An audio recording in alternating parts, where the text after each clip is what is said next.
ओम शांति। 10 जून 2025 बाबा की महावाक्य। मीठे बच्चे, तुम्हें श्रीमत पर सबको सुख देना है। तुमको श्रेष्ठ मत मिलती है, श्रेष्ठ बनकर दूसरों को बनाने के लिए।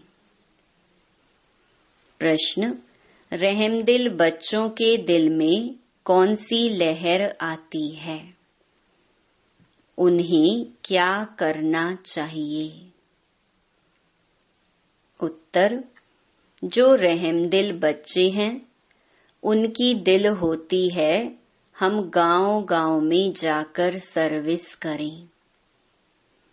आजकल बेचारे बहुत दुखी हैं। उनको जाकर खुशखबरी सुनाएं कि विश्व में पवित्रता, सुख और शांति का दैवी स्वराज्य स्थापन हो रहा है। यह वही महाभारत लड़ाई है। बरोबर उस समय बाप भी था, अभी भी बाप आया हुआ है। ओम शांति। मीठे मीठे बच्चे यहाँ बैठे हो तो यह जरूर समझते हो कि हम हैं ईश्वरीय संतान। जरूर अपने को आत्मा ही समझेंगे। शरीर है तब उन द्वारा आत्मा सुनती है। बाप ने यह शरीर लोन पर लिया है तब सुनाते हैं। अभी तुम समझते हो हम हैं ईश्वरीय संतान व संप्रदाय, फिर हम दैवी संप्रदाय बनेंगे। स्वर्ग के मालिक होते ही हैं देवताएं। हम फिर से 5000 वर्ष पहले मुहाफिक दैवी स्वराज्य की स्थापना कर रहे हैं। फिर हम देवता बन जाएंगे। इस समय सारी दुनिया, भारत खास और दुनिया आम, सब मनुष्य मात्र एक दो को दुख ही देते हैं। उन्हों को यह भी पता नहीं है कि सुख धाम भी होता है। परम पिता परमात्मा ही आकर सबको सुखी शांत बना देते हैं। यहाँ तो घर घर में एक दो को दुखी देते हैं। सारे विश्व में दुख ही दुख है। अभी तुम बच्चे जानते हो, बाप हमको 21 जन्मों के लिए सदा सुखी बनाते हैं। कब से दुख शुरू हुआ है, फिर कब पूरा होता है, यह और कोई की बुद्धि में चिंतन नहीं होगा। तुमको ही यह बुद्धि में है कि हम बरोबर ईश्वरीय संप्रदाय थे। यूं तो सारी दुनिया के मनुष्य मात्र ईश्वरीय संप्रदाय हैं। हरेक उनको फादर कह बुलाते हैं। अब बच्चे जानते हैं शिव बाबा हमको श्रीमत दे रहे हैं। श्रीमत मशहूर है। ऊंच ते ऊंच भगवान की ऊंच ते ऊंच मत है। गाया भी जाता है उनकी गतमत न्यारी। शिव बाबा की श्रीमत हमको क्या से क्या बनाती है? स्वर्ग का मालिक। और जो भी मनुष्य मात्र हैं, वह तो नरक का मालिक ही बनाते हैं। अभी तुम हो संगम पर, यह तो निश्चय है ना। निश्चय बुद्धि ही यहाँ आते हैं और समझते हैं बाबा हमको फिर से सुख धाम का मालिक बनाते हैं। हम ही 100% पवित्र गृहस्थ मार्ग वाले थे। यह स्मृति आई है। 84 जन्मों का भी हिसाब है ना। कौन कौन कितने जन्म लेते हैं। जो धर्म बाद में आते हैं, उन्हों के जन्म भी थोड़े होते हैं। तुम बच्चों को अब यह निश्चय रखना है, हम ईश्वरीय औलाद हैं। हमको श्रेष्ठ मत मिलती है सबको श्रेष्ठ बनाने के लिए। हमारा वही बाबा हमको राजयोग सिखलाता है। मनुष्य समझते हैं कि वेद शास्त्र आदि सब भगवान से मिलने के रास्ते हैं, और भगवान कहते हैं इनसे कोई भी मेरे साथ मिलता नहीं है। मैं ही आता हूँ तब तो मेरी जयंती भी मनाते हैं, परंतु कब और किसके शरीर में आता हूँ यह कोई नहीं जानते, सिवाय तुम ब्राह्मणों के। अभी तुम बच्चों को सबको सुख देना है। दुनिया में सब एक दो को दुख देते हैं। वो लोग ये नहीं समझते कि विकार में जाना दुख देना है। अभी तुम जानते हो यह महान दुख है। कुमारी जो पवित्र थी उनको अपवित्र बनाते हैं। नरकवासी बनने के लिए कितना सेरेमनी करते हैं। यहाँ तो ऐसे हंगामे की कोई बात ही नहीं। तुम बड़ा शांति से बैठे हो, सब खुश होते हैं, सारे विश्व को सदा सुखी बनाते हैं। तुम्हारा मान शिव शक्तियों के रूप में है। तुम्हारे आगे लक्ष्मी नारायण का तो कुछ भी मान नहीं। शिव शक्तियों का ही नाम बाला है, क्योंकि जैसे बाप ने सर्विस की है, सबको पवित्र बनाकर सदा सुखी बनाया है, ऐसे तुम भी बाप के मददगार बने हो। इसलिए तुम शक्तियां भारत माताओं की महिमा है। यह लक्ष्मी नारायण तो राजा रानी और प्रजा सब स्वर्गवासी हैं। वह बड़ी बात है क्या? जैसे वह स्वर्गवासी हैं, वैसे यहाँ के राजा रानी सब नरकवासी हैं। ऐसे नरकवासियों को स्वर्गवासी तुम बनाते हो। मनुष्य तो कुछ भी नहीं जानते हैं, बिल्कुल ही तुच्छ बुद्धि है। क्या क्या करते रहते हैं, कितनी लड़ाइयाँ आदि हैं। हर बात में दुखी ही दुखी हैं। सतयुग में हर हालत में सुख ही सुख है। अभी सबको सुख देने के लिए ही बाबा श्रेष्ठ मत देते हैं। गाते भी हैं श्रीमत भगवानो वाच। श्रीमत मनुष्य वाच नहीं है। सतयुग में देवताओं को मत देने की दरकार ही नहीं। यहाँ तुमको श्रीमत मिलती है। बाप के साथ तुम भी गाए जाते हो शिव शक्तियाँ। अभी फिर से वह पाठ प्रैक्टिकल में बज रहा है। अब बाप कहते हैं तुम बच्चों को मनसा वाचा कर्मणा सबको सुख देना है। सबको सुख धाम का रास्ता बताना है। तुम्हारा धंधा ही यह हुआ। शरीर निर्वाह अर्थ पुरुषों को धंधा भी करना होता है। कहते हैं शाम के समय देवताएं परिक्रमा पर निकलते हैं। अब देवताएं यहाँ कहाँ से आई? परंतु इस समय को शुद्ध कहते हैं। इस टाइम पर सबको फुर्सत भी मिलती है। तुम बच्चों को चलते फिरते उठते बैठते याद करना है। बस कोई देहधारी की चाकरी आदि नहीं करनी है। बाप का तो गायन है द्रौपदी के पांव दबाए। इसका भी अर्थ नहीं समझते हैं। स्थूल में पांव दबाने की बात नहीं है। बाबा के पास बुढ़िया आदि बहुत आती हैं। जानते हैं भक्ति करते करते थक गई हैं।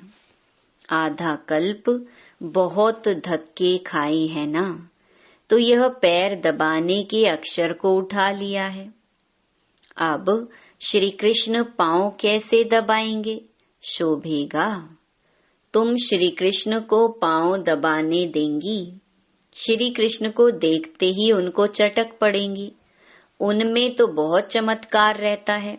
श्री कृष्ण के सिवाय और कोई बात बुद्धि में बैठती ही नहीं। वही सबसे तेजोमय है। श्री कृष्ण बच्चे ने फिर मुरली चलाई, बात ही नहीं जचती। यहाँ तुम शिव बाबा से कैसे मिलेंगे? तुम बच्चों को बोलना पड़ता है, शिव बाबा को याद कर इनके पास आओ। तुम बच्चों को तो अंदर में खुशी रहनी चाहिए। हमको शिव बाबा सुखी बनाते हैं 21 जन्मों के लिए। ऐसे बाप के पिछाड़ी तो कुर्बान जाना चाहिए। कोई सपूत बच्चे होते हैं तो बाप कुर्बान जाते हैं, बाप की हर कामना पूरी करते हैं। कोई तो ऐसे बच्चे होते हैं जो बाप का खून भी करा देते हैं।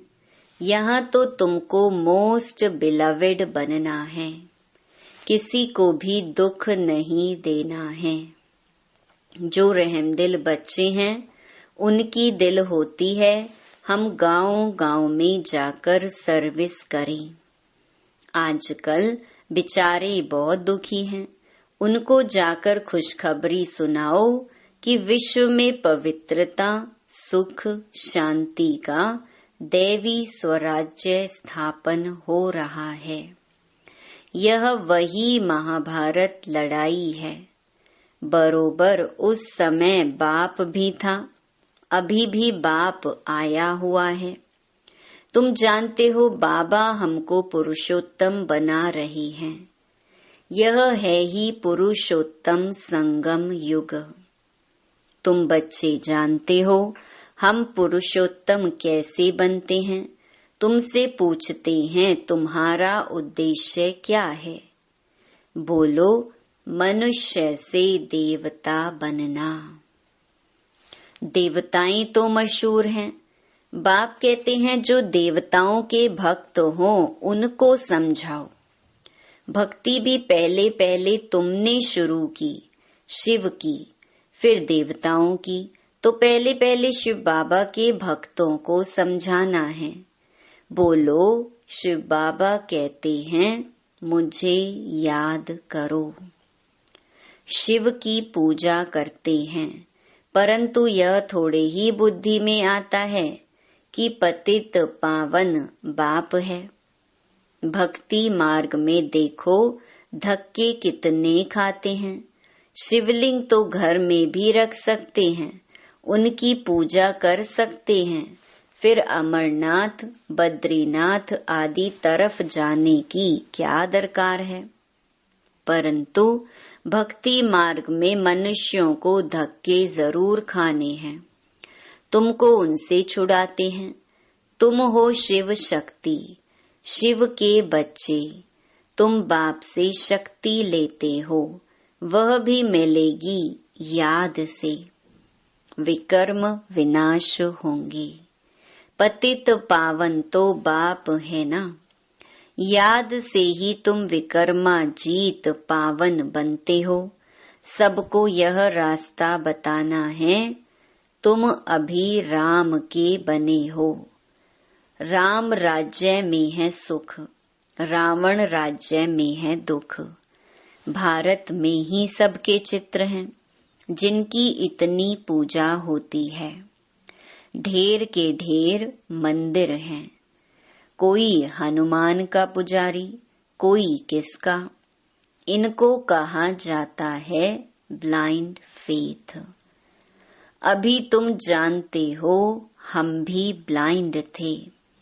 इनको भी मालूम नहीं था ब्रह्मा, विष्णु, शंकर कौन है, क्या है।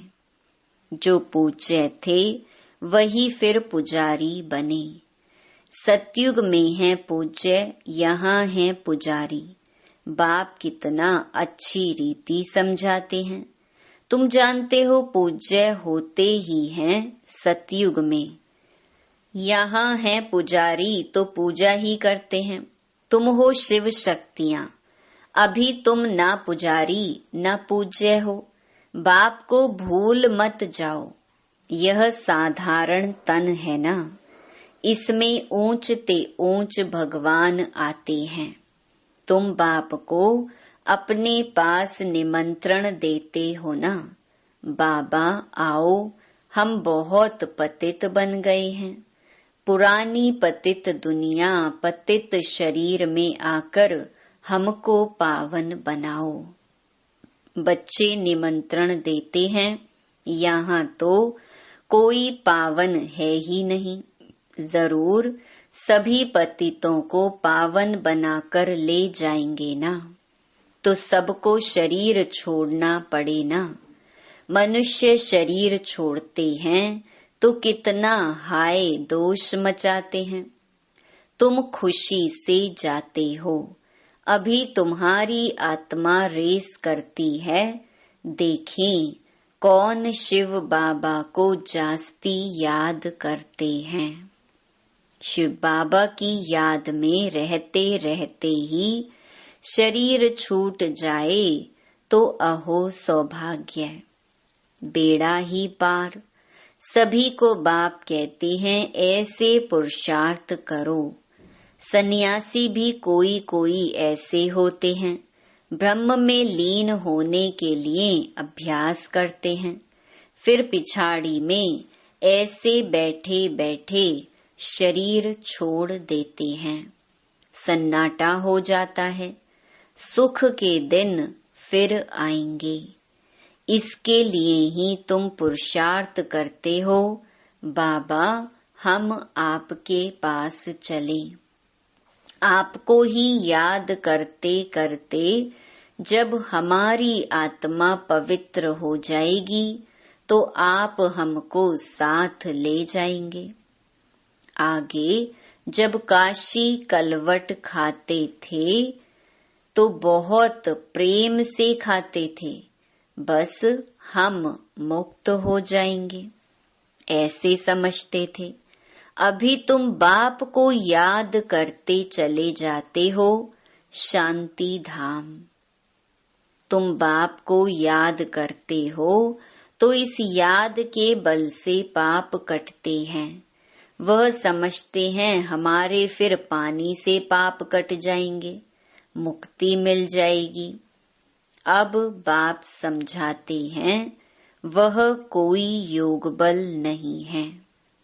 पापों की सजा खाते खाते फिर जाकर जन्म लेते हैं।